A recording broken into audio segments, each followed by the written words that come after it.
días se va casi que de a 2 versículos por versículo. O sea, cada día 2 versículos. Y así se puede profundizar. Está en audio el devocional, entonces es muy interesante. Pueden ir en el carro escuchando, pueden tomarlo un ratito mientras cenan, no sé. Es un devocional muy interesante, se los voy a compartir. Pero vamos a tratar de hacer un resumen general del libro y sí quiero que veamos algunos pasajes claves. Yo les decía en el grupo que uno necesita ver que Jesús es superior a para poder creer en él. Vamos por favor a Hebreos 11. Empecemos con Hebreos 11.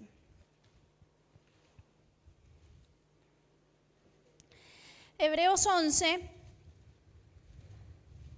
Ay, como me gusta cómo suenan las Biblias. Hebreos 11.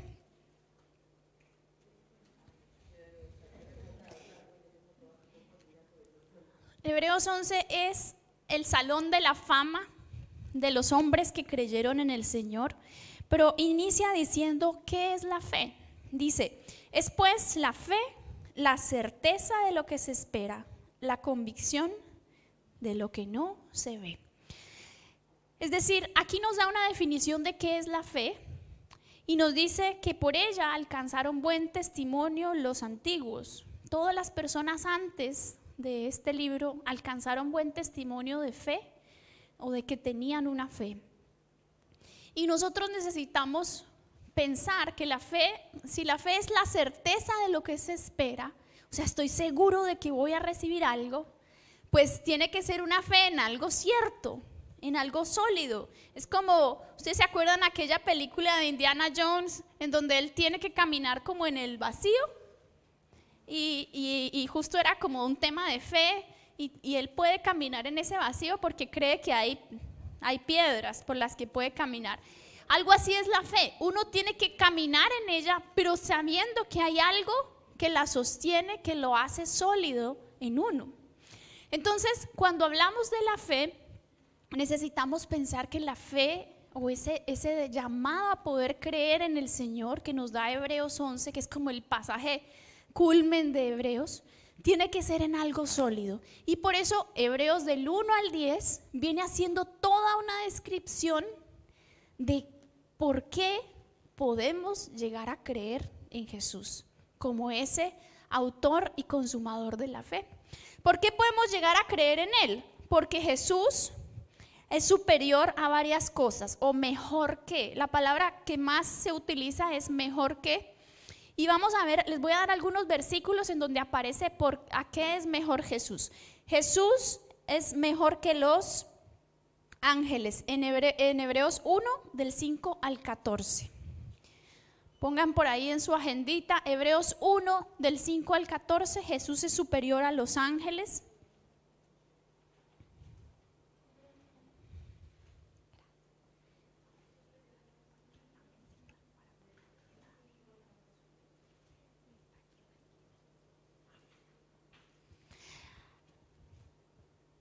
Jesús es superior a los ángeles. ¿Por qué es importante saber eso?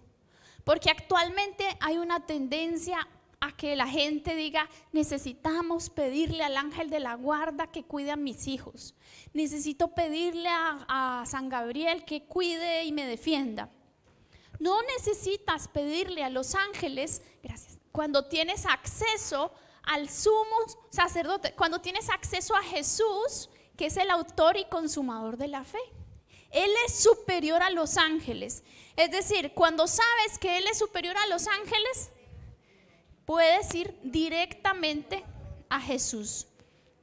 Hebreos 1 del 5 al 14. Todo ese pasaje narra por qué Jesús es superior a los ángeles. También tenemos que Jesús es mejor que Moisés. Hebreos 3, desde el 1, todo el capítulo 3 hasta el capítulo 4, versículo 13. 4, 13. Desde el 3, todo el 3, hasta el 4, del 1 al 13. Jesús es superior a Moisés. ¿Por qué es importante saber que Jesús es superior a Moisés? Porque este libro fue escrito para los hebreos, ¿sí? El pueblo hebreo una de sus anclas de fe era la ley de Moisés.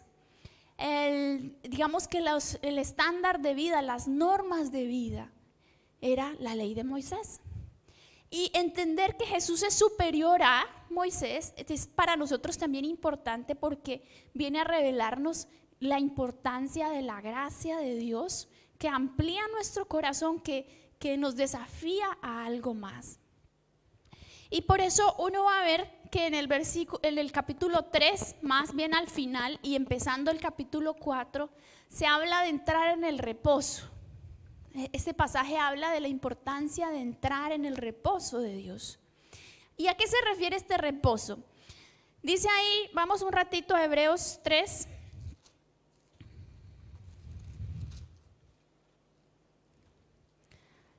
Desde el 16.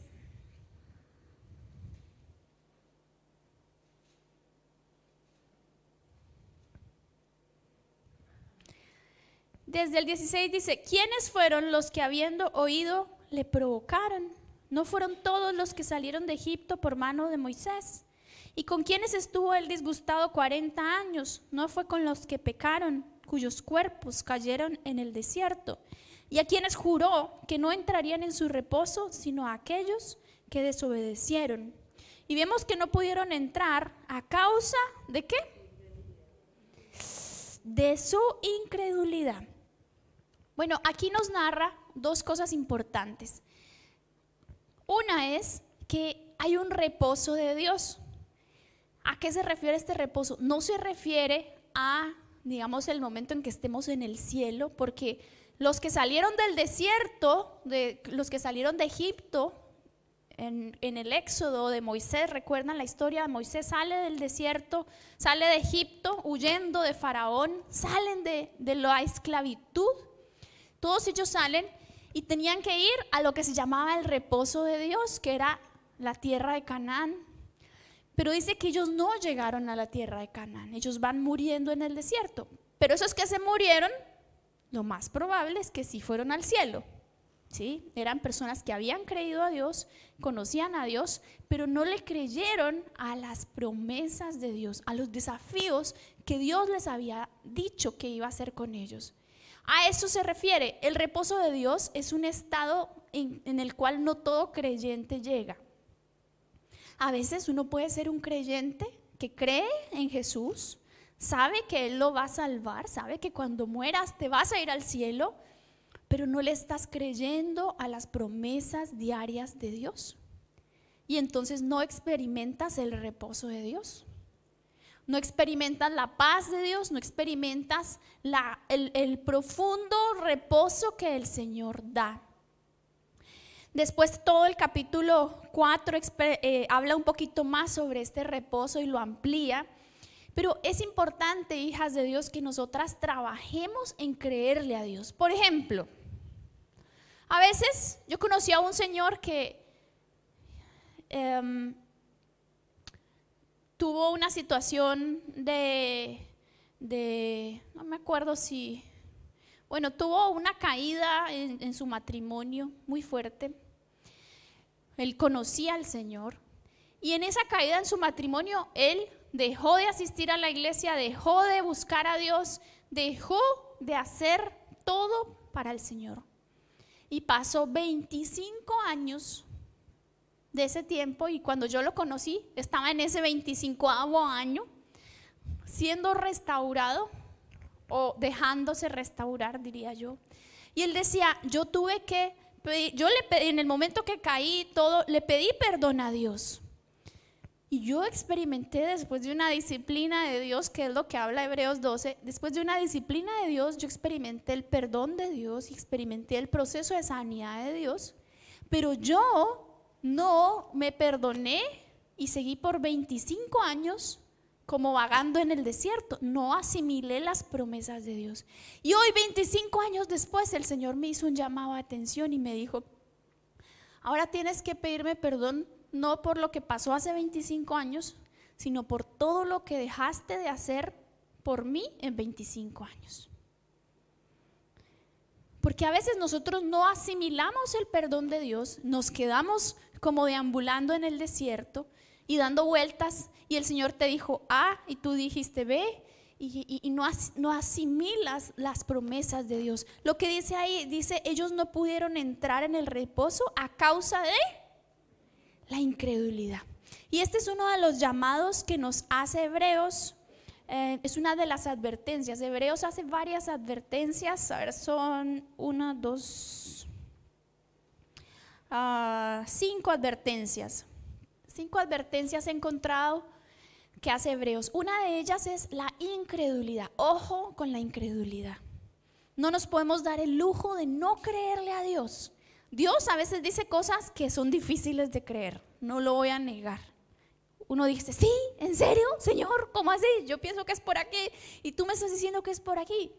Bueno, pero la incredulidad nos puede hacer no experimentar el reposo de Dios. Recuerden que Jesús dijo que en Él estaba el reposo, que Él era el descanso. Y es una de las cosas que Hebreos nos muestra, que en Jesús está el descanso. Ya no es el descanso una vez a la semana, sino en todo tiempo, en todo momento puedo experimentar el descanso en Jesús. Bueno, entonces dijimos Jesús es superior a Moisés. Primero, Jesús es superior a los ángeles. Segundo, Jesús es superior a Moisés. Tercero, Jesús es mejor que el linaje o el sacerdote según el orden de Melquisedec. Está en Hebreos 7, del 1 al 28.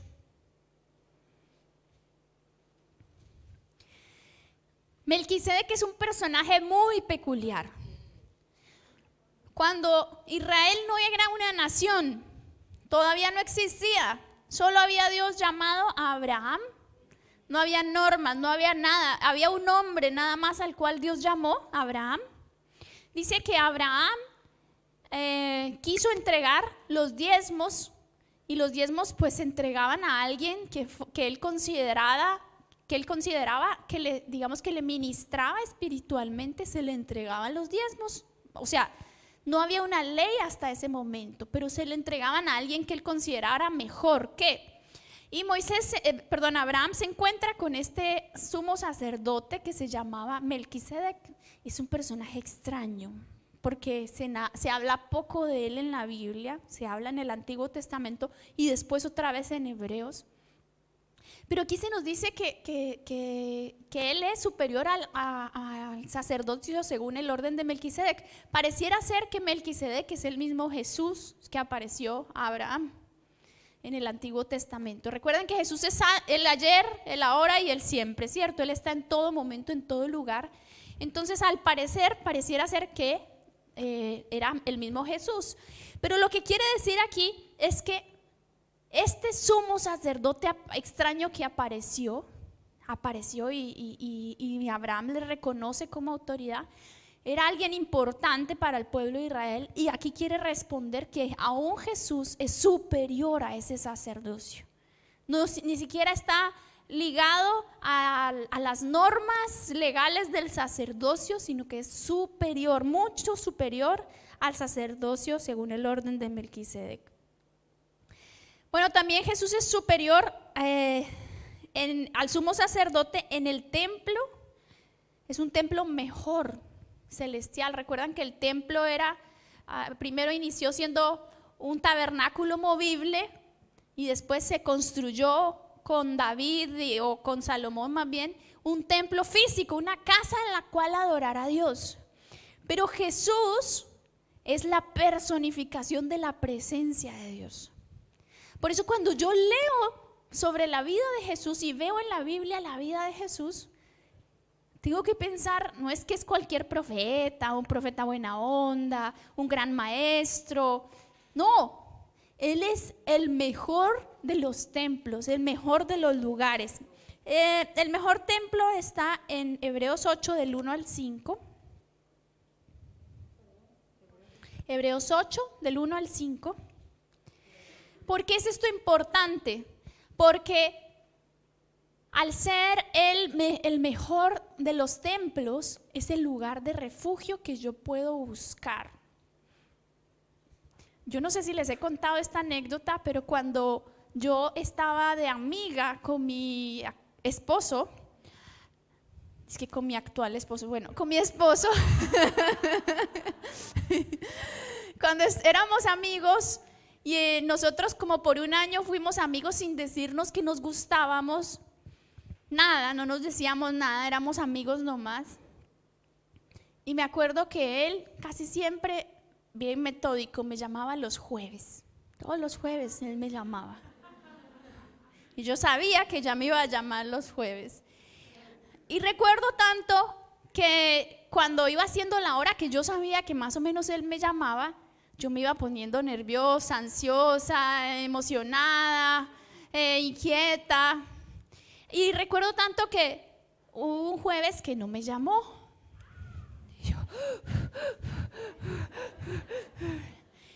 Y nada que me llamaba y nada que me llamaba, y yo sentí que se me iba yendo el alma, ¿cierto? Uno enamorado, sin saber si el otro está en las mismas. Ay, no, esa época dura.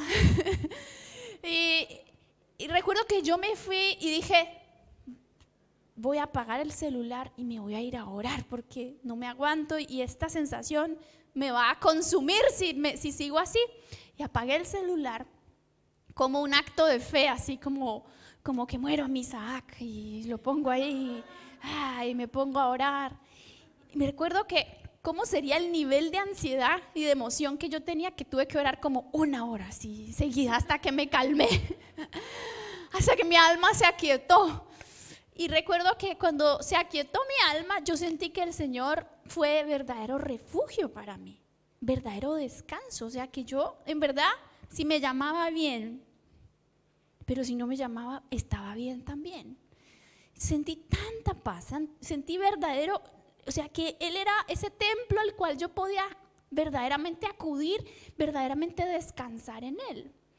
Y lo más increíble es que cuando terminé de orar y así como, Señor, tú eres suficiente, ya te alabo, eres lo máximo, no lo necesito a Él. Bueno, de pronto un poquito, pero recuerdo que el Señor me dijo algo así como, bueno, ahora puedes ya encender tu celular que te va a mandar un mensaje. Y también sentí tan claro que el Señor me dijo el lunes en la noche, así, tal claro.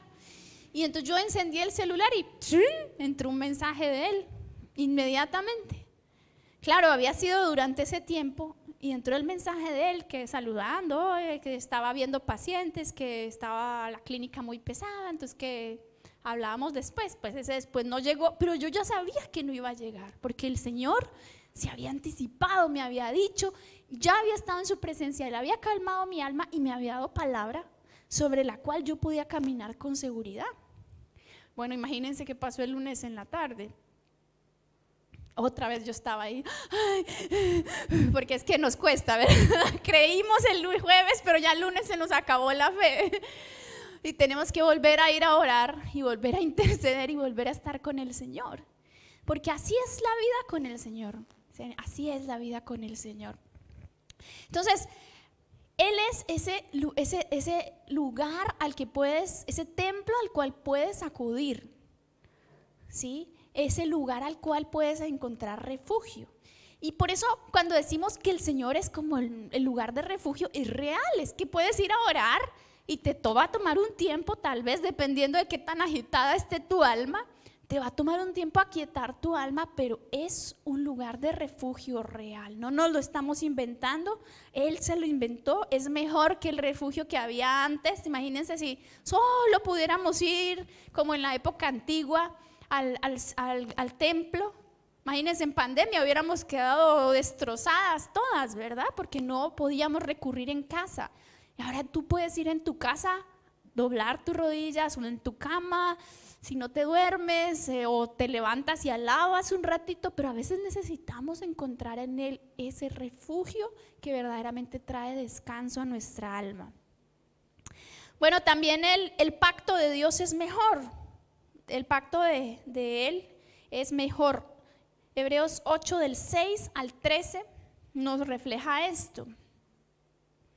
Hebreos 8 del 6 al 13 dice que su pacto es mejor.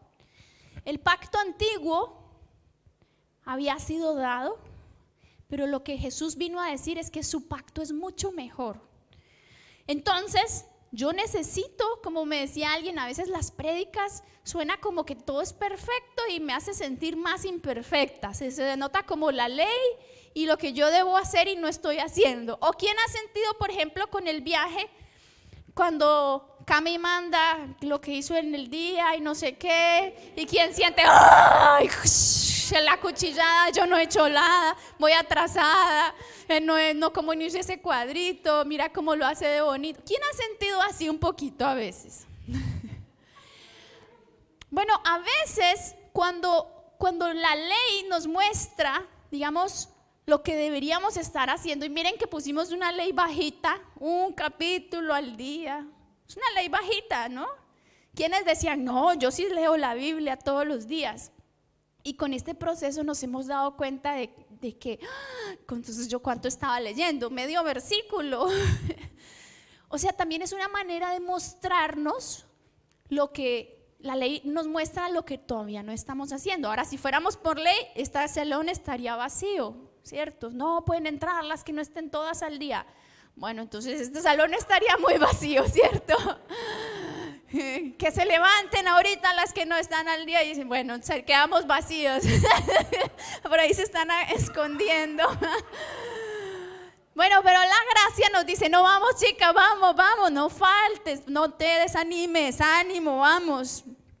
El pacto de Jesús es mejor, no para bajarnos el estándar, sino para mostrarnos que no es suficiente con el estándar. Digamos que cumplir solamente con el capítulo no es suficiente, necesitamos una relación con el Señor, que las palabras del pasaje vibren en el corazón. Y por eso vale la pena resaltar, hay que estrenen sus marcadores, que anoten, aunque sea un versículo en su cuaderno, no tienen que escribirlo todo, un versículo que te llamó la atención. Pero que dejes que Dios impacte tu corazón, porque la ley te dice, hágalo así, de izquierda a derecha, muévase, párese de tal manera. Pero la gracia te dice, aquí está mi corazón, escucha lo que yo te quiero decir, lo que te quiero hablar. Yo recuerdo que un día yo le decía al Señor, ay Señor, me está costando tanto hacer el devocional, Señor, me está costando tanto, perdóname porque soy tan pecadora, porque no he hecho el devocional, Señor. Y yo estaba esperando que Dios me cogiera ahí, sí, psh. Y recuerdo tanto que Dios me dijo, me trajo a escena, como que yo soy muy gráfica, y me hizo pensar en una escena de cuando yo era niña, que con mis tíos jugábamos en casa. Una mañana nos despertamos y se pusieron a jugar de echarnos cobijas encima. Hicieron una torre altísima de cobijas y hasta la última se echaban ellos encima, y entonces uno ahí destripado entre las cobijas. Y recuerdo uno de mis tíos que era muy divertido, así en la cobija y riéndose, aquí está el sándwich y no sé qué. Y yo recuerdo que esa fue la imagen que el Señor me trajo y me hizo pensar que el Señor estaba así diciéndome, es que estoy aquí listo para que hagamos devocional y quiero conversar contigo, yo quiero estar contigo.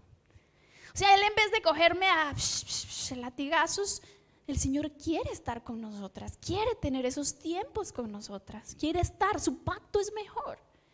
La ley nos destripa, nos acaba, pero el pacto de Jesús es mucho mejor porque implica una relación de padre a hijo, de hermano con hermano, una relación de amores con Él.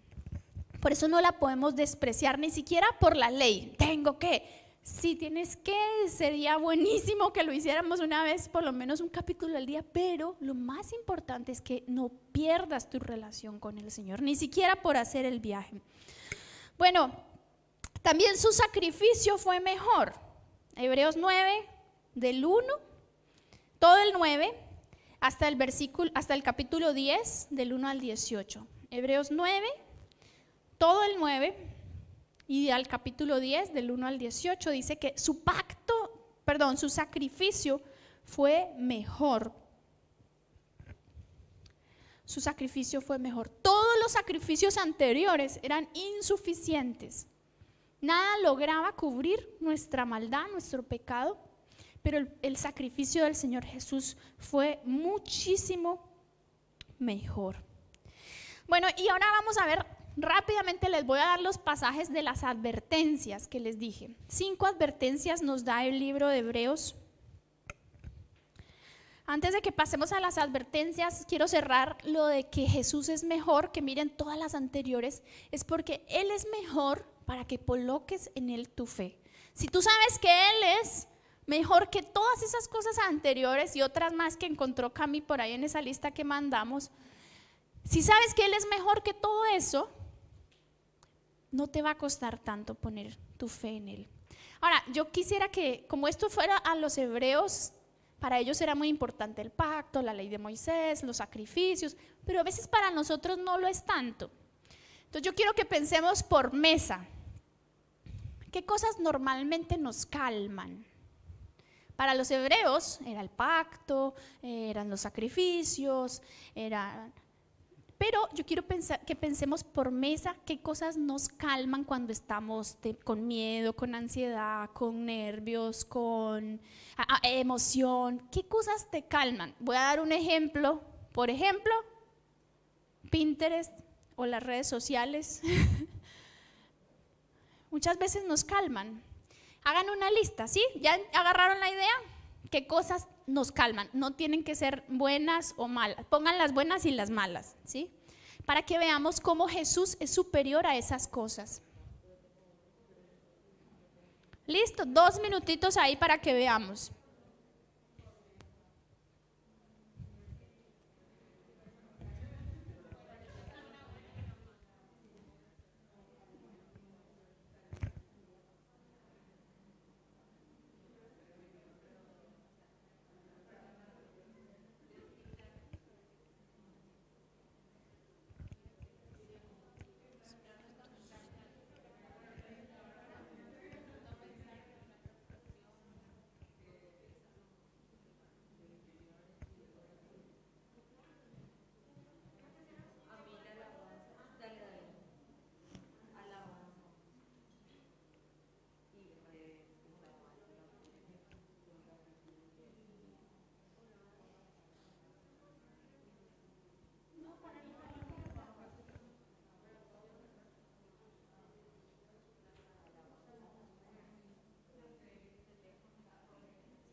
¿Listo? Bueno, yo les pido que por mesa compartamos. A ver, ¿cuál es el delegado por mesa que nos va a compartir las cosas que a otras personas les calman? No a nosotros, a otros. A ver, ¿quién pasa de cada mesa? 1 de cada mesa, por favor, que pase. Sí, pasen. Es que por asuntos de los que nos van a acompañar virtualmente en el futuro, vas a salir en la tele, sí. Bueno, no sé si es tan bueno el primero, pero pusimos comer. A veces nos calma un poquito. Ahí. Comer, orar. Y justamente le comentaba a las chicas que hoy ir a orar un poquito en mi auto me calmó muchísimo. Ejercicio, ver series, de repente revisar un poco las redes sociales. Salir a pasear y a despejarse, escuchar alabanzas, eso dijo mi mami. Hablar con alguien, de repente descargarse o sacar un poco lo que tenemos adentro también nos hace bien. Dormir y pusimos también jugar con los sobris o con los perros también. Muy bien, aplausos. aplauso, por favor.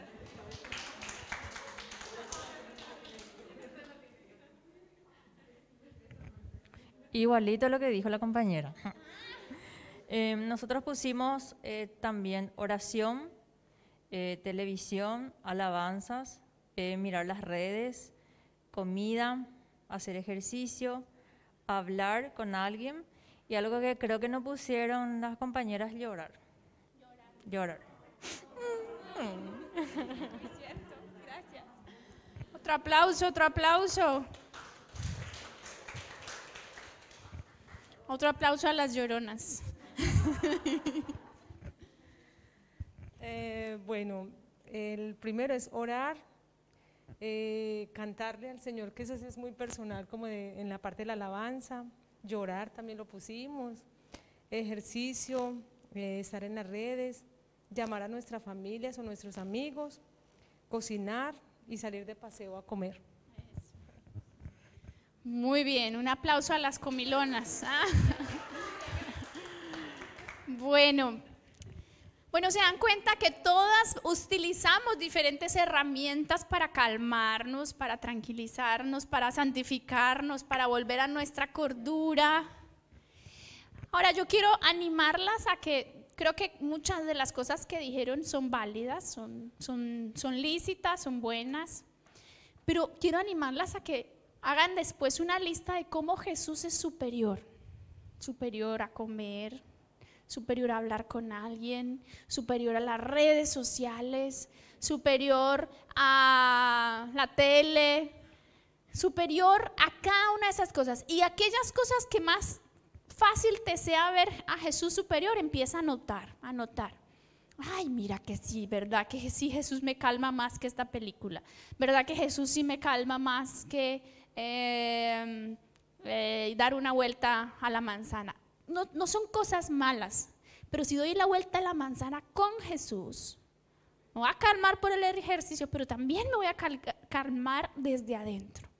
Si miro la película con Jesús, me voy a calmar el triple de lo que me calmaría si la veo sola.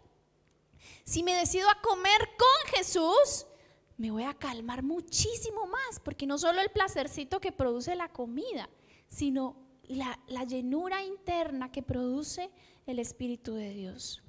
Es importante, chicas, que sepamos y vivamos que Jesús es superior a todo lo que nos calma, porque aún las cosas buenas se pueden convertir en un exceso o en un defecto, en algo que nos puede hacer daño, ¿cierto? Recuerden que la ley era algo bueno, pero el pueblo se aferró tanto a la ley que les terminó haciendo daño. Y dejaron de vista a Jesús, y por su incredulidad se perdieron de vista al Mesías, se perdieron de estar con Él. Entonces, que Dios no nos encuentre perdidas de estar con Él, sino estando con Él en cada momento. Bueno, vamos a ver las advertencias, 5 rápidamente, para que vayamos al último manjar de este tiempo.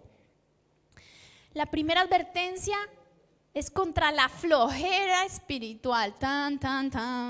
Hebreos 2, del 1 al 4. Vamos a Hebreos 2, del 1 al 4. Este sí lo quiero que lo leamos porque está importante.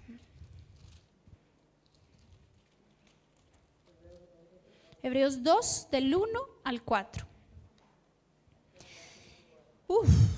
¿Quién está ya? ¿Están en Hebreos 2, del 1 al 4? Dice: por tanto, es necesario que con más diligencia atendamos a las cosas que hemos oído, no sea que nos deslicemos, porque si la palabra dicha por medio de los ángeles fue firme, y toda transgresión y desobediencia recibió justa retribución, ¿cómo escaparemos nosotros si descuidamos una salvación tan grande, la cual, habiendo sido anunciada primeramente por el Señor, nos fue confirmada por los que oyeron, testificando Dios juntamente con ellos, con señales y prodigios y diversos milagros y repartimientos del Espíritu Santo, según su voluntad? Inicia diciendo: es necesario que con más diligencia atendamos a las cosas que hemos oído. Yo creo que ese es el versículo clave de este capítulo 2. Con más diligencia atendamos a las cosas que hemos oído.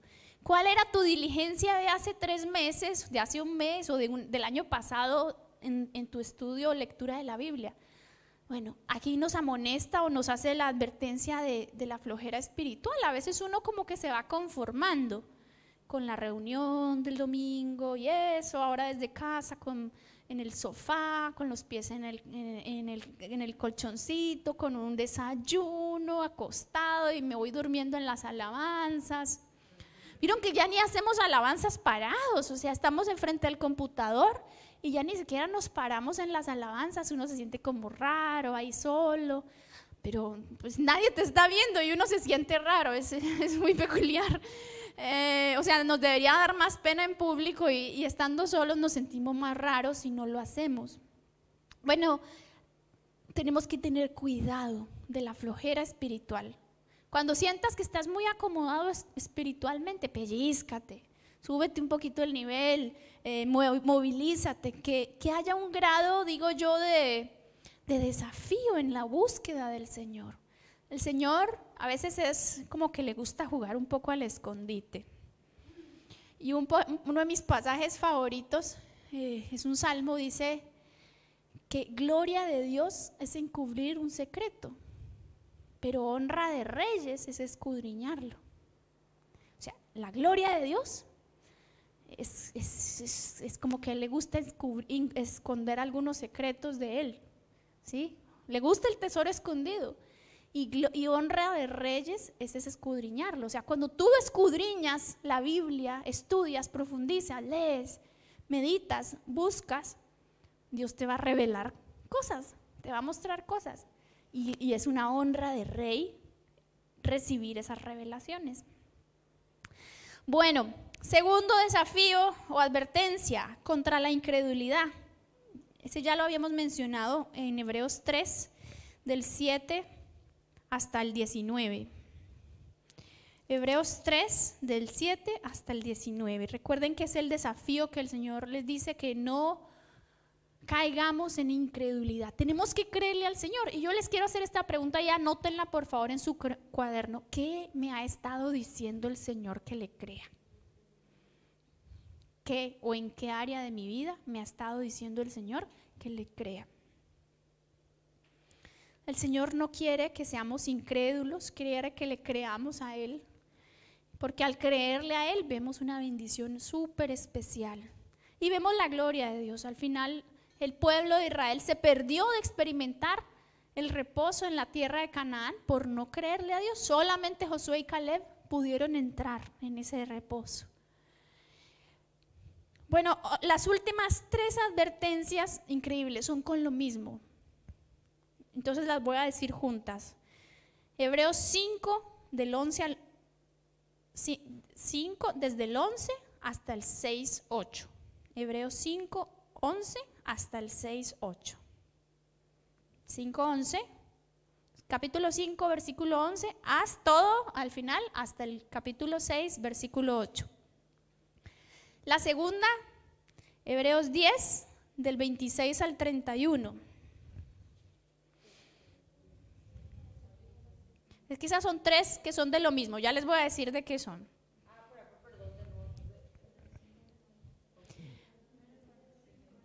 ¿Sí? ¿Vamos bien? Repito. Hebreos, la primera, o sea, son 3 que es de lo mismo. La primera está en Hebreos 5, 5 desde el 11 hasta el 6:8. O sea, todo 5:11 en adelante hasta el 6:8. La segunda está en Hebreos 10, del 26 al 31. Y la última, la más corta, Hebreos 12, del 25 al 27.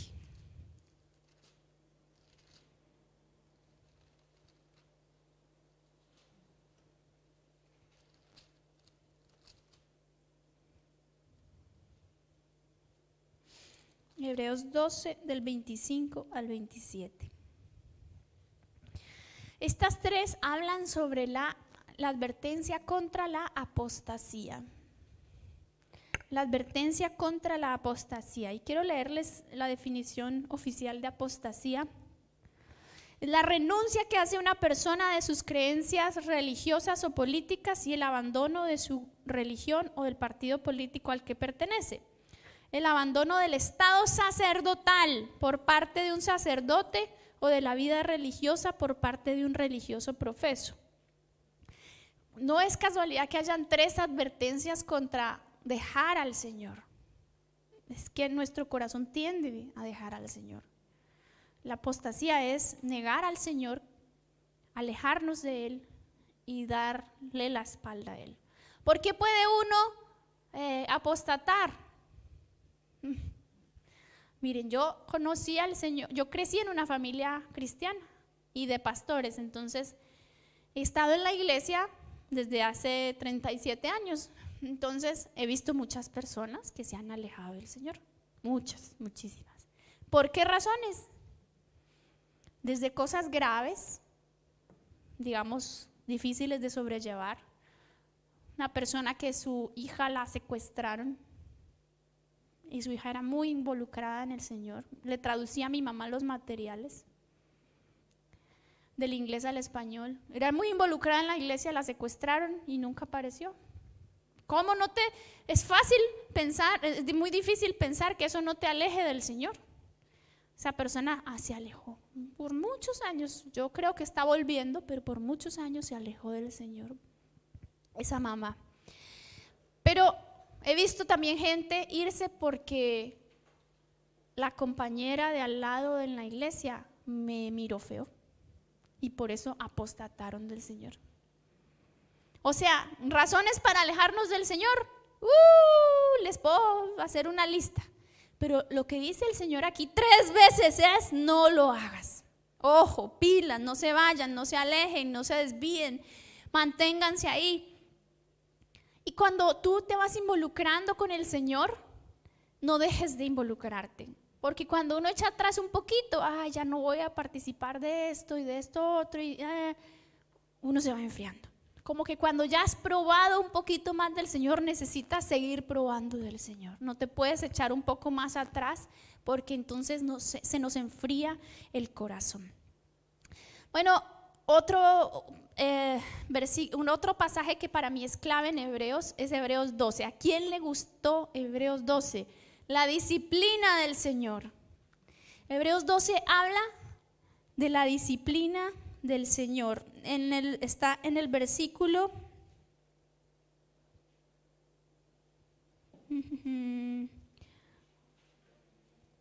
5 al 11, si no estoy mal.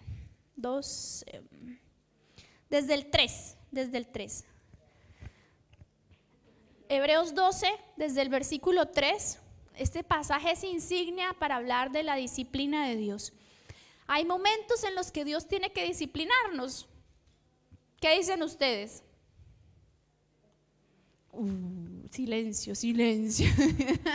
Nadie quiere decir sí. ¿Quién? Ahora yo les pregunto, ¿quién ama la disciplina del Señor? ¿Sí? Sí, puedes hacer preguntas. Cuéntamela.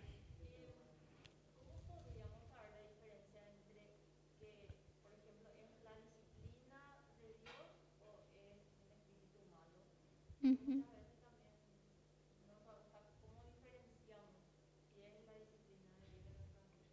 Bueno.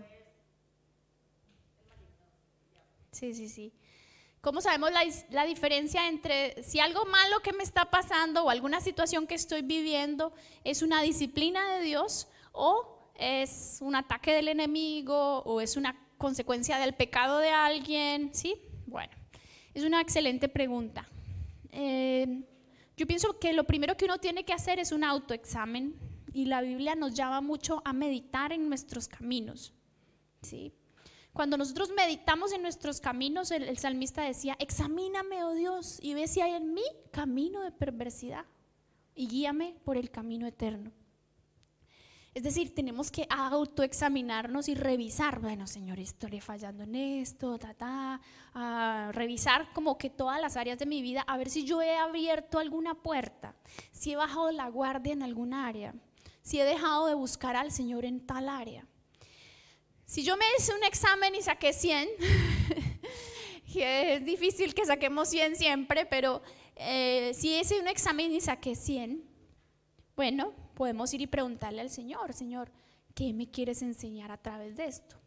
Porque hay algunas disciplinas que son preventivas, también he visto yo, que Dios nos da un gradito, como una vacuna, ¿no? Nos pone un gradito de sufrimiento para que no nos dé un golpe tan fuerte cuando venga el ataque del enemigo. Entonces nos permite ejercitarnos en la oración, ejercitarnos en la guía con nuestro líder, pedir ayuda. A veces cuando uno viene una situación difícil, uno se aísla y no quiere contarle a nadie, no lo habla con su líder y empiezas a manifestar una serie de reacciones que tal vez no son saludables, y cuando venga algo más grave no la vamos a poder sobrellevar. Siempre creo que cuando hay una disciplina o uno siente que está viviendo una situación disciplinatoria de Dios, hay que hablar con nuestra líder, hay que orar al respecto. Pero yo siempre le digo al Señor, para mí lo peor que puede pasar es que yo no entienda bien la lección. Si igual voy a pasar por esto malo, enséñame la lección. Ustedes se imaginan, y yo he visto tantos casos que están pasando por algo que se nota, que es obvio que es una disciplina de Dios, que en esta área estabas fallando, y hay una disciplina de Dios, y la persona va y hasta cuenta un testimonio diciendo que Dios, miren lo que me hizo, y porque esto me estaba viniendo, y se nota que no hay una enseñanza, no hay un redarguir del corazón, que eso es lo más importante en medio de la disciplina. Cuando Dios nos disciplina, no solo quiere que cambiemos el comportamiento, quiere que cambiemos nuestras convicciones respecto a lo que hice mal.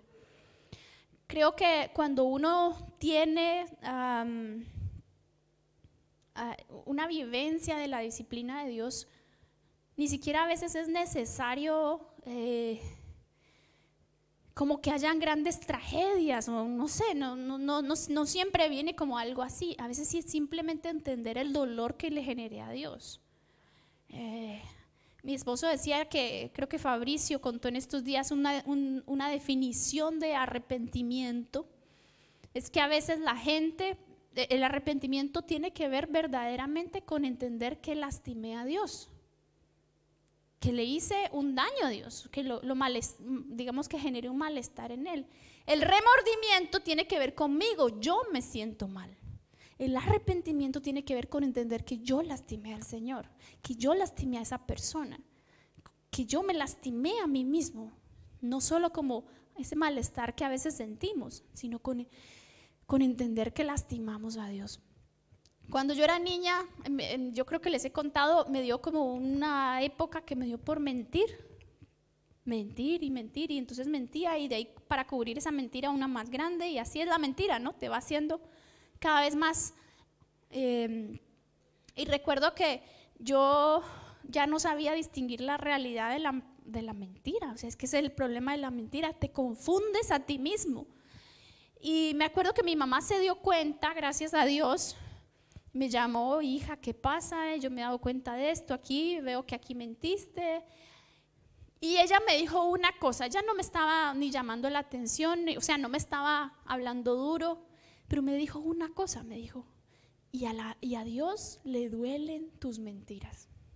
Cuando ella me dijo que a Dios le dolía lo que yo hacía, yo recuerdo, eso es el Espíritu Santo, pero recuerdo que yo estallé en llanto.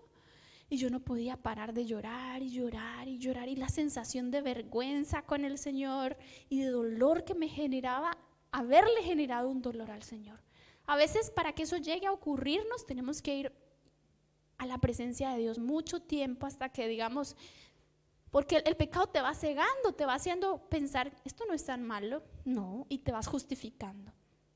Y entonces diste otro paso, esto tampoco es tan malo, y de repente estás súper lejos, en un lugar que nunca pensaste que ibas a estar.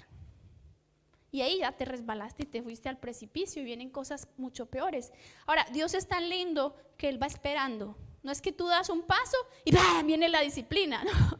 Y solo te puedes estar en un cuadrito. No, Dios en todo ese proceso te va dando llamadas de alerta, te va una prédica, la cita con tu líder, la célula, un versículo, alguien pone un camión con un letrero gigante que dice lo que Dios te ha estado hablando. Es que Dios empieza a hablar así, es increíble. Y uno como que se hace, no, es un camión nomás, no, eso no. Y uno empieza a hacer oídos sordos. Miren, cuando nos esté pasando eso, por eso es importante estar en oración y que estés con tu líder, porque si uno no se está dando cuenta, por lo menos ve con tu líder y oren juntas a ver qué Dios puede ir sacando ahí, para que Dios nos guarde. Porque la disciplina de Dios es como con los hijos. Cuando mi hija hace algo que está severamente mal, yo la llamo aparte y me voy a un cuarto aparte con ella, si estoy con otras personas, y en el privado la corrijo, nos devolvemos. Si ella insiste en hacerlo en público, tengo que corregirla en público. Y si insiste en hacerlo aún más en público tendré que corregirla. No es mi deseo, a mí me parece terrorífico, pero hay veces que ella lo necesita. Entonces yo prefiero hacer caso cuando Dios me corrige en privado. ¿Ustedes qué prefieren? ¿Privado o público? Porque Dios porque nos ama, no le importa corregirnos en público. ¿Vieron que a uno sí le importa? Ay, ¿qué van a decir de que yo soy la mamá tan brusca, tan estricta o tan débil? Uno le preocupa mucho lo del público. A Dios no. Dios no le importa ni siquiera que hablen mal de Él. Y por eso a veces saca las cosas en público. ¿Por qué David y todos los profetas quedaron registrados sus errores? La gente hasta habla mal de Dios por muchos de los errores de los profetas, y a Dios no le importa, porque era más importante restaurar la vida de esos profetas, de esos hombres de Dios, que hablaran mal de Él. Sí, se dan cuenta el nivel de amor de Dios. O sea, la disciplina ni siquiera es por Él, que Él esté contento, es por nosotros mismos. Bueno, entonces, conclusión: ir a la presencia de Dios, orar, revisarnos, hablar con nuestro líder sobre eso. Es muy importante que sepamos esto: no todo lo que nos pasa es una disciplina de Dios. Jesús estuvo en una barca y hubo una tormenta, y Jesús no había que disciplinarlo por nada. ¿Sí? Hubo una tormenta para la gloria de Dios. ¿Quién pecó? O sus padres, ¿se acuerdan? Ninguno de los dos. Es para que la gloria de Dios se manifieste en él, o sea, para testimonio de Dios. Entonces, no siempre las situaciones difíciles son un reflejo de una disciplina de Dios, no siempre, ojo. A veces son para fortalecer nuestra fe, a veces son para prepararnos para algo más difícil, a veces son una forma en la que Dios muestra su gloria o enseña a otros a entender su gloria. Uh-huh.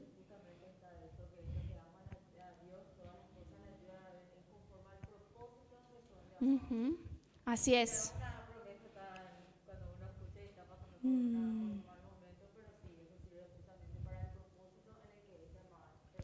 Así es, a veces son para que Dios muestre ese propósito que tiene con esa persona. Ahora, yo por si acaso, siempre examíname, oh Dios, y prueba mi corazón, ve si en mí hay camino de perversidad y guíame en el camino eterno, porque es más fácil que uno esté en un mal camino que esté en el bueno, ¿cierto? Entonces, es una oración constante. El salmista hacía esa oración, imagínense, el hombre más adorador del Señor. Entonces, que hagamos esa oración constantemente. Bueno, y ahora quiero que vayamos a Hebreos 1. Con esto vamos a terminar y les voy a dejar con un manjarcito. Hebreos 1 dice así: Dios. ¡Tarán!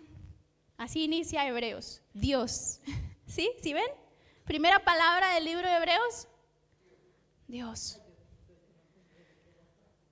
¿Saben por qué inicia diciendo Dios? Porque es un libro que nos va a hacer un desafío de fe, un desafío de la vida en Cristo, y por eso tiene que ser no es casualidad que inicie diciendo Dios, es porque se fundamenta en el que es verdaderamente sólido, en el que es verdadera ancla de nuestra vida. Y por eso inicia diciendo Dios. Después dice, habiendo hablado muchas veces. Habiendo hablado muchas veces. ¿Quién ha sentido que Dios no le habla a veces? ¿No han sentido eso? Que Dios no me habla a veces. Bueno, esto dice todo lo contrario. Y por ahí más adelante recuerdan que dice que el que se acerca a Dios debe creer que Él existe y que es galardonador de los que le buscan. Miren las dos cosas importantes, que todo aquel que se acerca a Dios debe creer que Él existe. O sea, no es que me voy a acercar a Dios y, Señor, aquí estoy orando, no hay nada, pero yo sí creo que hay algo y Él existe, Él está ahí. No tenemos que dudar más de que Él nos oye, Él nos oye. Él dice, Él habiendo hablado muchas veces, Él quiere hablar con nosotros muchas veces, todo el tiempo. Y de muchas maneras, ojo, de muchas maneras Dios ha querido ponerse en contacto con nosotros de muchas maneras. Dice, en otro tiempo a los padres, por los profetas. Dios mandaba profetas para que hablaran de Él. En estos postreros días nos ha hablado por el Hijo, a quien constituyó heredero de todo, y por quien asimismo hizo el universo, el cual, siendo el resplandor de su gloria y la imagen misma de su sustancia, y quien sustenta todas las cosas con la palabra de su poder, habiendo efectuado la purificación de nuestros pecados por medio de sí mismos, se sentó a la diestra de la majestad en las alturas, hecho tanto superior a los ángeles, cuanto heredó más excelente nombre que ellos. Este pasaje es tremendo. Ustedes pueden desglosarlo. Si no estoy mal, son 7 cosas que dice sobre Jesús. Le hizo heredero de todo, hizo el universo, es el resplandor de su gloria, la imagen misma de su sustancia, sustenta todas las cosas con la palabra de su poder, vio efectuado la purificación de nuestros pecados por medio de sí mismos, se sentó a la diestra de la majestad de Dios, hecho un tanto superior a los ángeles. 8 cosas que habla sobre Jesús. Solo esas 8 cosas tienen ustedes para alabar a Dios y deleitarse en quién Él es. Pero la más increíble es que Dios quiere hablarnos. Nuestro trabajo es creerle, tener fe en que Él está escuchando, que Él nos quiere hablar, que Él sí nos va a responder, que Él nos va a dar una palabra, pero que a veces toma tiempo sacarme la cerita de los oídos que no me deja escuchar, o la ansiedad de mi corazón que no me deja calmarme y entender su voz. Entonces necesitamos tomarnos el tiempo para acallar nuestro espíritu, acallar nuestra alma y escucharlo a Él. Hijitas de Dios, yo quiero que quise compartirles esto, pero también quiero que hoy, la Biblia dice que debemos aplicar la fe. Y quiero que apliquemos la fe oyendo a alguien que aplicó la fe en medio de una dura prueba. Y por eso les trajimos desde las tierras colombianas a Julie. Julie, por favor, un aplauso para Julie. Julie es una persona que quiero mucho, que me acogió mucho en la sede a la que yo llegué recién casada. No conocía mucho a nadie y Julie estuvo ahí acogiéndome de muchas maneras, ella y su familia. Y bueno, hoy nos viene a compartir, vino hoy madrugada, justo solo para ustedes. Y nos va a compartir su testimonio, ya va a estar aquí como 15 días. Y bueno, quiero que escuchen su testimonio de un momento de difícil prueba y cómo Dios la usó.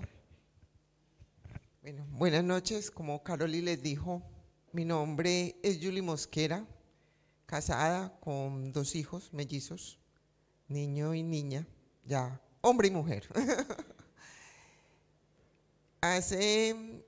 Y mi testimonio de vida, durante todo el trayecto de mi vida cristiana, he pasado por diferentes pruebas en todas las áreas de mi vida. Pero en el 2015, en diciembre 16 exactamente, pasé por una que considero fue mi mayor desafío de fe. Voy a contarlo como en una historia. para resumirles. Un viernes estaba preparándome para el matrimonio de mi cuñada, que iba a ser al sábado siguiente. Todo normal, feliz, todo lo que uno hace para prepararse para un matrimonio, arreglo de uñas, todo. Dejé toda la ropa de mi esposo y del pajecito lista sobre la cama, oré y me acosté. Al sábado, cuando volví en sí, estaba en una clínica. El paso que les voy a contar, lo sé porque mi esposo fue al que le tocó vivirlo. Entonces, convulsioné, no tuve control de esfínter, él tuvo que salir de urgencia conmigo para la clínica. En medio de la convulsión, él oró y dijo, le pidió al Espíritu Santo que soplara aliento de vida. Cuando yo llegué y desperté en la clínica, estaba al lado una enfermera y me estaba haciendo preguntas, me dijo que si yo sabía quién era, qué me había pasado. Logré pues ubicarme, yo dije sí, yo soy Julie, ¿qué me pasó? No sé y por qué estoy acá. Entonces me dijeron, te vamos a hacer unos exámenes y me hicieron una tomografía. Hicieron la primera tomografía y el diagnóstico fue, tenemos que esperar al neurólogo y vamos a hacer otra más. Empiecen a ponerse en mi lugar y lo que yo estaba sintiendo en ese momento. Hicieron la segunda tomografía y pues yo me sentía como estoy hoy, ya no sentía nada, todo normal. Y llegó el neurólogo y me dijo, tienes un tumor en el cerebro y la única solución es operar. Pasaron 1000 cosas por mi cabeza y en ese momento uno se siente totalmente desamparado, solo, pues, y de dónde y todo. Y yo le dije, como yo me sentía bien, entonces yo le dije, ¿cuándo me va a operar? Y él me dijo, no, hay que hacer todo un proceso. Yo le dije, ay no, y hoy es el matrimonio de mi cuñada, entonces yo me voy para mi casa y vuelvo. Y me dijo, no, tú no puedes salir de la clínica, porque si sales es peor que vuelvas a entrar para todo el proceso que hay que hacer. Entonces yo le dije, bueno. Fueron 8 días de un confrontarme con mi fe, de hablar con el Señor. Y ahora que Carolis explicaba todo lo de la fe, yo decía, muchas de esas cosas pasaron en esos 8 días de mi vida. En ese momento entendí que así tuviera la plata que tuviera, casa, carro, beca, como decimos, de nada servía. Solamente Él era el único que me podía ayudar, porque ni siquiera los médicos, somos humanos y todos fallamos. Entonces fue el depositar toda mi vida y mi confianza en Él. Ahí ya no era ni mi profesión porque soy contadora, ni mis hijos, ni mi esposo, ni mis amigos, ni mis líderes. Era solamente Dios. Entonces empecé en ese proceso. Él se tomó 8 días con un propósito y fue desafiarme en fe. Pasaron muchas cosas, unos días, como ella lo decía ahorita, más fortalecida, otros días derrotada del todo. Pero el día de la operación entré muy tranquila, porque ya había estado muchas veces en la presencia de Él y estaba toda la iglesia orando por mí. Eso también ayuda mucho y eso fortalece demasiado. Cuando me operaron, Cuando salí de la clínica, me operaron un 29 de diciembre. El médico me había dicho de que podía estar máximo 7 días en coma.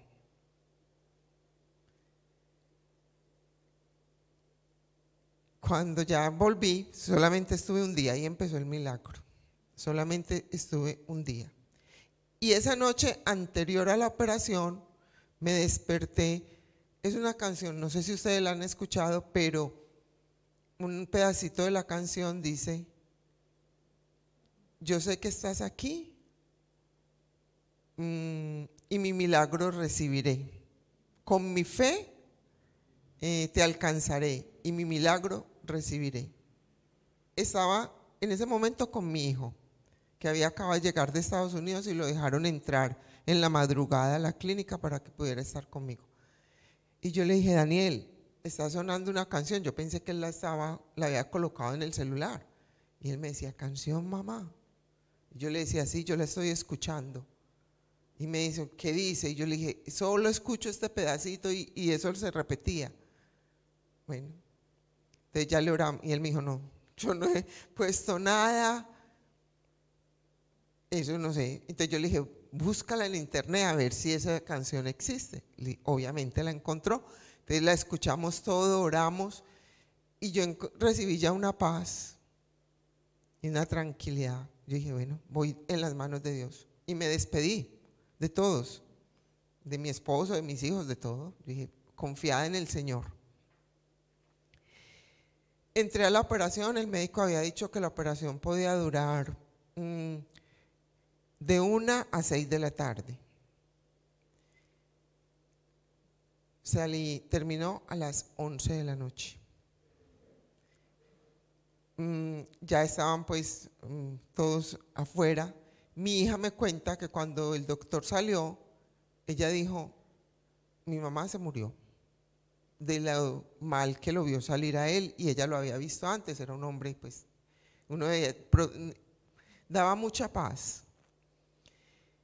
Tuve la oportunidad de compartirle a él.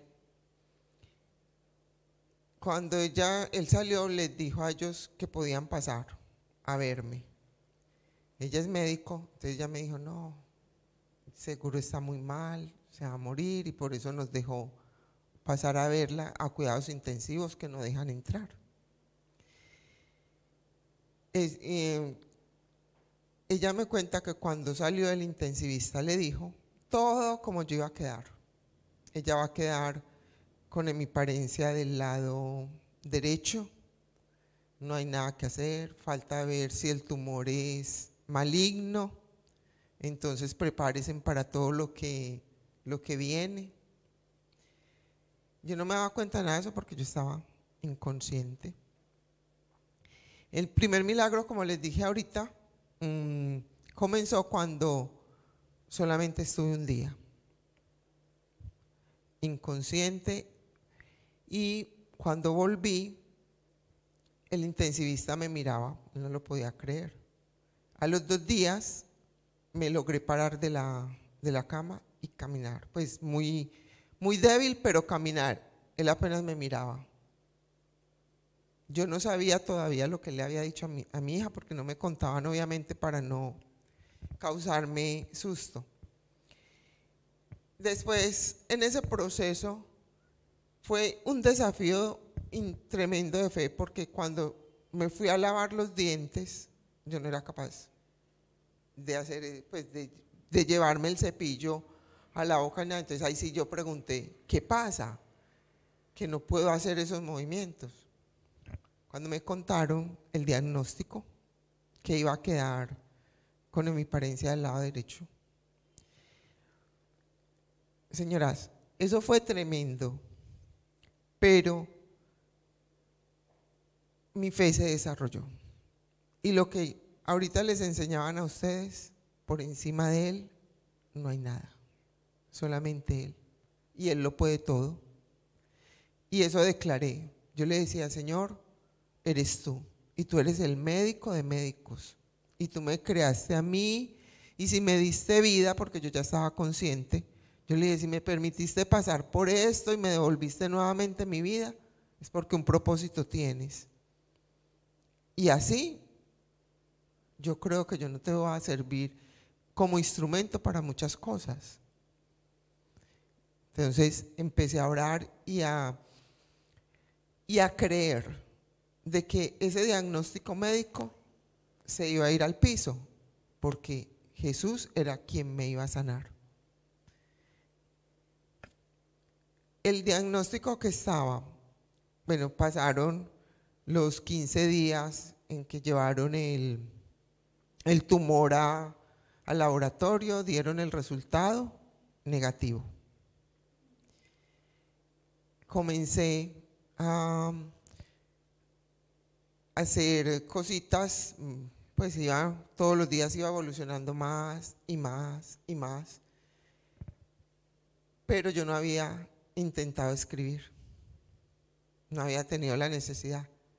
Cuando tuve la necesidad de escribir y no pude, otra prueba más, porque realmente no era capaz de la caligrafía, no. Otro momento en que me tuve que arrodillar, llorar y decirle: Señor, ayúdame, porque de verdad que ya con esto yo sí no puedo, porque mi carrera pues depende mucho de la escritura y todo eso. Yo decía, y para el teclado. Volví a confiar en Él y a creerle a Él. Resumiéndoles, comencé terapias, obviamente, pero mi fe se fortaleció, pero porque yo alcé mis ojos a los montes. Como dice ese salmo, ¿de dónde vendrá mi socorro? Mi socorro viene de Jehová. Y yo le decía: Señor, si tú tienes el poder para hacerlo. Al mes yo ya estaba totalmente bien. Cuando fui el 1 de febrero, recuerdo mucho, a la revisión, el neurólogo me miraba y él no lo podía creer. Y él me puso a hacer varios ejercicios, me hizo preguntas, todo. Y él me decía: ¿cómo así? Y yo le decía: el Señor, solamente Dios lo pudo hacer. Y él me decía: sí, usted es un milagro. Para verla así es un milagro. Pero todo esto pasó por un desafío de fe. Cuando les enseñan, como lo escuchaba ahora, que para Él está sobre los ángeles, sobre toda potestad, sobre todo, así es. Crean lo que para Dios no hay nada imposible. Hace 5 años viví, 6 años ya va a ser, viví eso. Y Dios tuvo el poder para sanarme. En su infinita misericordia, porque no es porque lo mereciera. Sé que fue por la misericordia de Él. Pero de ahí en adelante, esto me sirvió para creerle más a Dios. Para saber que mi vida, en cualquier circunstancia que vivamos, depende totalmente de Él. No de nosotros mismos. Pero hay un secreto. Y el secreto es estar de rodillas delante de Dios para estar de pie ante toda circunstancia. Vamos a vencer lo que sea de rodillas delante de Dios. Y pensando en que la voluntad de Dios es buena, es agradable y es perfecta, independiente del resultado que pase. Pero solamente Él nos puede dar esa paz y esa tranquilidad.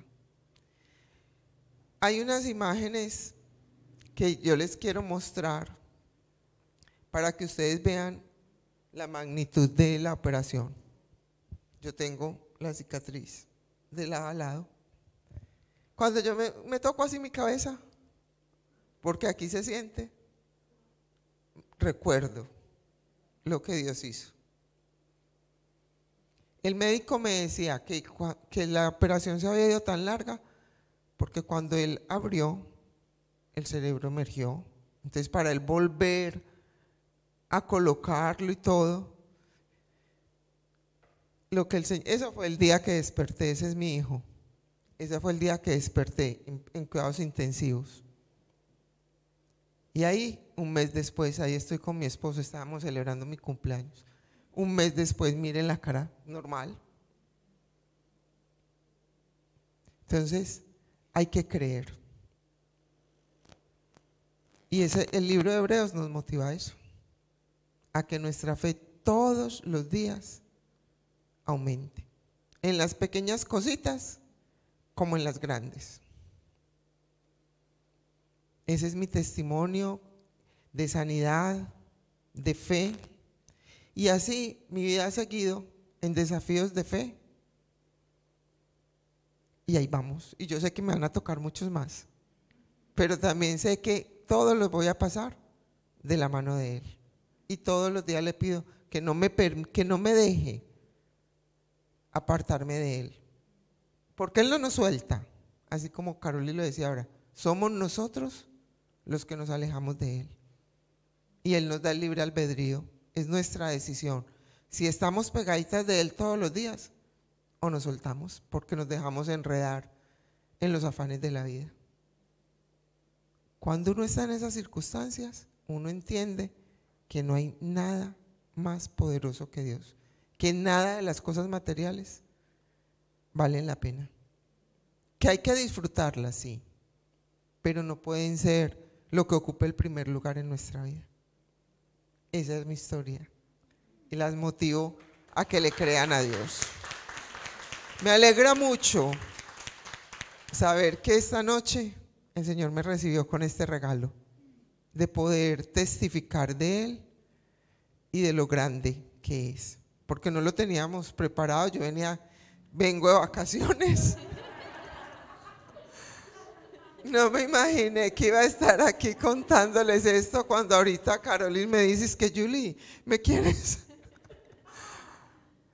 contar el testimonio de vida ahora en una reunión de damas? Y yo, bueno, pero de verdad, precisamente anoche nos tocó vivir otro momento de fe en el aeropuerto, todo normal, llegamos a tiempo para la conexión, cuando teníamos que llenar el formulario de la declaración jurada, y en la parte del aeropuerto de Panamá, que lo ampliaron, no hay internet.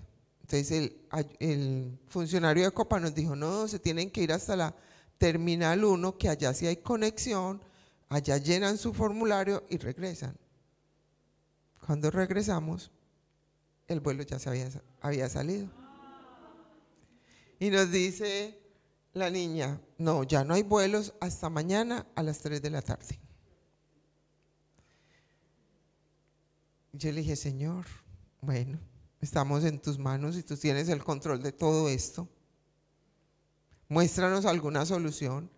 Y ya la cuñada de Carolis, Catalina, que es mi discípula, me dice, es que no, ya nos va a tocar amanecer aquí, ¿dónde vamos a amanecer?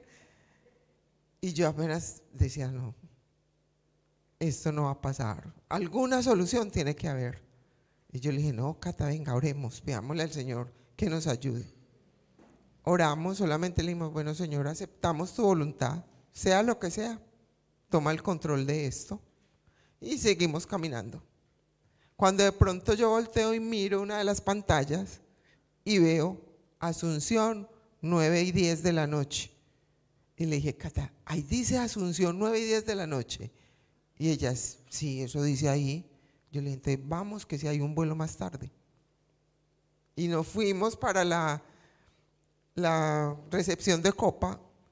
Le dijimos a la chica que estaba ahí lo que nos pasó y solamente nos hizo 2 preguntas. Nos dijo, páseme en sus pasaportes, y no nos modulaba nada. Y nosotros, ore.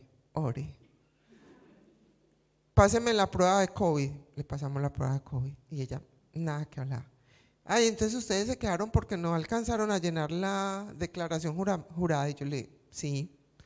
Es que, ay, y se les fueron los 30 minutos que tenían gratis de internet. Y le dije, sí, ya, es que no se pueden volver a conectar. Y ella no decía nada más. Cuando de pronto le dice a la compañera, compartámosles internet, para que ellas llenen eso.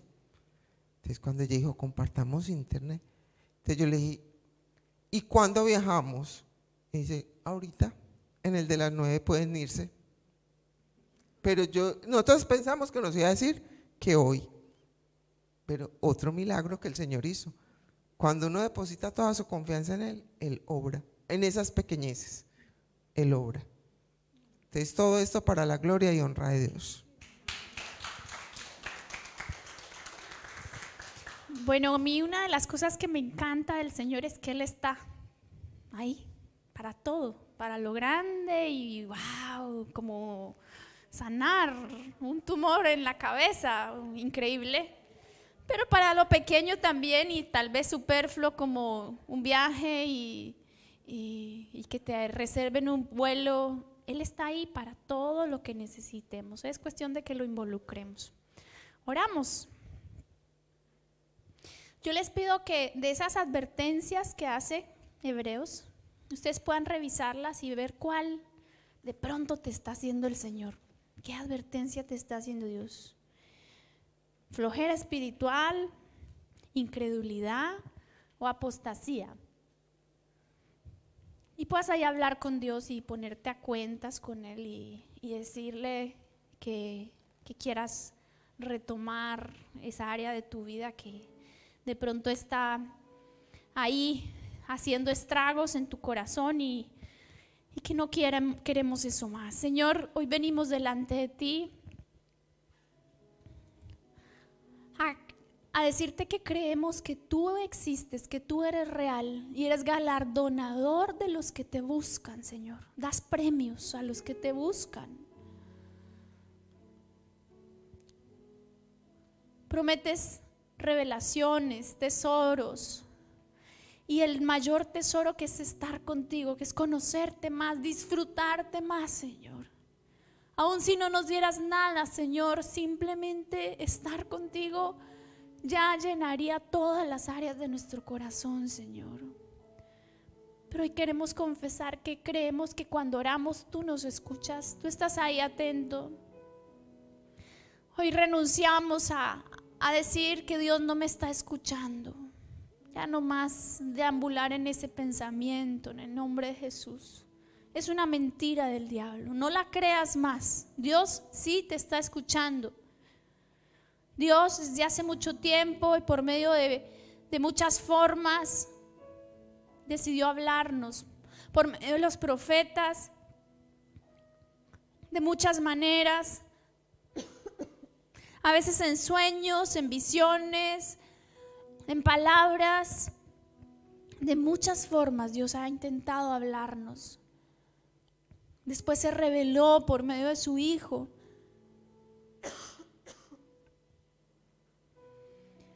Y ahora nos ha dejado al Espíritu Santo, al Consolador, para que nos hable día con día. Espíritu de Dios, a ti clamamos hoy para que tú nos sigas hablando. Para que tú te sigas revelando en nuestras vidas. Y en aquellas áreas en donde tú has visto que Dios te está haciendo una advertencia, dile: Señor, perdóname porque tal vez he caído en esa área que tú me estás diciendo. Tal vez he caído en la flojera espiritual, me he conformado con lo que ya hace mucho tiempo hacía, de buscarte, o tal vez he bajado incluso la guardia. O tal vez no te busco lo suficiente, Señor, como debiera. Gracias, Señor, porque tú me haces esa advertencia para que yo no me deslice y caiga profundamente, sino para que vuelva en sí. Y hoy en el nombre de Jesús queremos volver en sí. Tomamos la decisión de hacer ajustes en nuestra diligencia para buscarte. Ayúdanos, Señor, a ser diligentes cada día para buscarte, no por ley, porque tengo que, sino porque disfruto estar contigo y tú disfrutas de mí. Qué regalo, Señor, que tú disfrutes de nosotros. Cuando a veces somos canzonas y le caemos mal a todos y ponemos tensos a otros y andamos irritables y tensas y molestas y la gente se va cansando de nosotras, tú disfrutas de estar conmigo y me buscas celosamente, Señor. Gracias. Qué regalo. Qué regalo saber que no te cansamos, Señor, que tú quieres estar con nosotras. No nos dejes ignorar las riquezas de tu benignidad, Señor. Que tu benignidad nos lleve al arrepentimiento, Señor. Nos libre de la incredulidad. Padre, guárdanos de una incredulidad que no nos deje ver, obrar tu poder en nosotras. Nuestra racionalidad. Líbranos, Señor, de pensar que todo es racional, porque no todo es racional. Ayúdanos a creerte a ti, Señor, a creer tus promesas y a creer hacia donde tú nos estás llevando. Y a dejarnos guiar por ti con suavidad, con libertad. A no tener todo bajo nuestro control, sino a entender que tú tienes el control, Señor. Y cuando tú estás al control, todo lo demás cobra fuerza y se entiende y se libera, Señor. Y sobre toda cosa hoy te pedimos que nos guardes contra la apostasía, Señor. Guárdanos de la apostasía, no nos dejes desviarnos de ti, Señor. Por favor, líbranos y ayúdanos a ayudarnos unas a otras, de negar la fe, de alejarnos. Y ayúdanos a alertarnos las unas a las otras, a pellizcarnos, a ayudarnos, a buscarnos, a animarnos, para no alejarnos de ti, Señor. Cuando Adán pecó, tuvo miedo y se alejó de ti, se escondió de ti. Señor, perdónanos por todas las veces que nos escondemos de ti y nos alejamos. Pero ayúdanos a jalarnos unas a otras, a animarnos, a buscarte aún cuando hemos fallado. No nos dejes quedarnos lejos de ti, Señor. Pellízcanos todo lo que tengas, disciplínanos todo lo que tengas que disciplinarnos, pero no nos permitas alejarnos de ti, Señor. Queremos amar tu disciplina como un regalo de que somos tus hijos. ¿Por qué no le dices ahí a Dios, Señor, perdóname porque yo he tenido miedo de tu disciplina y no he amado tu disciplina? Y hoy decido amar tu disciplina y responder a ella rápidamente, en una primera llamada de atención, tomar correctivos. Tomar correctivos, Señor, para que no tengas que gritarme delante de otros o hacerme correctivos públicos. Pero aún si tienes que hacerlo, Señor, te entrego mi vulnerabilidad, mi privacidad, Señor, para que tú la tomes. Porque mejor es un día en tu casa, Señor, que 1000 fuera de ellos. Guárdanos de alejarnos de ti, Señor. Y hoy te clamo porque en cada área que nosotras estemos luchando, Señor, podamos creer y confiar. Confiar que tú vas a estar ahí, Señor. Y que tú serás galardonador de los que te buscan. Gracias, Señor, por lo que estás haciendo en nuestra fe, a través de este viaje, a través de tu Espíritu Santo, Señor. Te pido que nos sigas animando, Señor, sea por donde sea que vayamos, que nos sigas animando a buscarte con diligencia, con persistencia, con amor, Señor, porque te amamos, porque te anhelamos, porque tú eres superior a todo y solo tú calmas nuestra alma. ¿Por qué no le dices hoy a Dios, Señor, decido que seas tú el que calme mi alma? Te pido que en los momentos de angustia tome la decisión de que tú seas el que calme mi alma. Queremos volver a ti, Señor, en medio de las angustias, en medio de las alegrías, en medio del dolor, para que tú calmes nuestra alma, Señor. Y aún en los momentos de bonanza, Señor, queremos ir a ti, Señor. El que esté alegre, que cante alabanzas. Aún en los momentos de alegría, que tú seas superior aún a nuestras alegrías. Que tú seas suficiente, Señor, en nuestra vida. Ayúdanos a vivirlo, ayúdanos a abrazarlo, a experimentarlo en carne propia, Señor, para que podamos disfrutar de una fe más sólida. Bendice a Yuli, Señor, a su familia. Bendíceles, Señor, y dales un tiempo especial aquí en Asunción. Permítele seguir viendo tu gloria y que esta semilla de fe, de esperanza que ella ha sembrado hoy en nosotras, también sea dando frutos en su vida, al 30, al 60, al 100 por uno, Señor. Gracias por lo que vas a hacer en nuestras vidas y en la vida de ella. Gracias por este tiempo, Señor, gracias por este viaje. Te pedimos que nos ayudes a alentarnos en la fe unas a otras y que aun cuando andemos cojeando o rezagadas, podamos ayudarnos unas a otras a ponernos al día, a caminar contigo, Señor, a estar en tu presencia más y más. Gracias, Señor, por lo que vas a hacer en este tiempo. En el nombre de Jesús. Amén.